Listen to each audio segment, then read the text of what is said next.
ازاي تكون بتمتلك اقوى سكواد في الدوري الانجليزي وبتخسر بالشكل المهين والمذل ده 4 مباريات متتاليه؟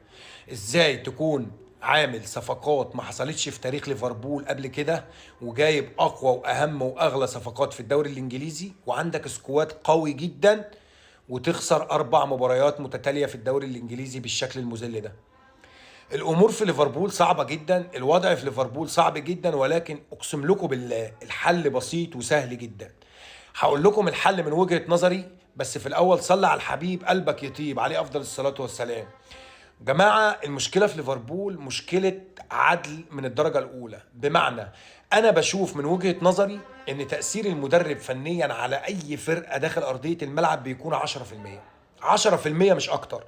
5% منهم عدل بين اللعيبه وبعضيها. يعني مثلا لعيب زي ايكيتيكي بادئ معاك الموسم بتسجيل اهداف من اول مباراه، مسجل مباريات متتاليه على مدار المباريات، يعني مسجل اهداف متتاليه على مدار المباريات.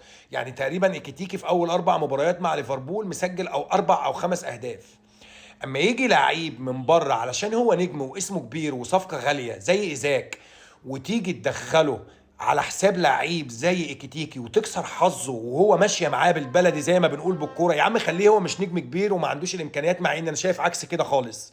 ايكيتيكي لعيب بيمتلك امكانيات ممتازه جدا، ولكن خليني امشي معاك في نظريتك ان ايزاك اقوى منه واهم منه فنيا على ارضيه الملعب، ولكن انت حرقت ايزاك شخصيا لما جبت لعيب زي ايزاك ودخلته وهو لسه مش جاهز وبقاله شهرين عامل مشكله في نيوكاسل بسبب التعاقد وبسبب ان هو عايز يجي فرقه ليفربول وعايز ان يكون ان هو الصفقه الاغلى في تاريخ الدوري الانجليزي، وجبته وهو مش جاهز بعد شهرين ما لمس فيهم الكوره ودخلته مكان راجل مجتهد وحظه ماشي زي ايكيتيكي. انت خسرت الاتنين لعيبه، ما خسرتش لعيب واحد بس. فتأثيرك على الفرقه ان انت مش مطبق العدل في الاساس. العدل اهم حاجه في كره القدم. اللعيب لما يكون بيلعب وماشيه معاه وحظه ماشي وتيجي انت تقعده، انت بتخسره، وبالتالي اللي دخل مكانه سواء كان نجم او غير نجم لما بيفقد ثقته بنفسه انت برضه بتخسره. فانت بالتالي عملت مشكله كبيره جدا في الخط الامامي. اللعيب اللي كان بيسجل بشكل متتالي وكانت ماشيه معاه الكوره انت قعدته ففقدته وخسرته، وفي نفس الوقت دخلت لعيب زي ايزاك بقاله شهرين ما بيلعبش كوره، فبالتالي فقدته وخسرته. يبقى ليفربول مشكلته الاساسيه في العدل.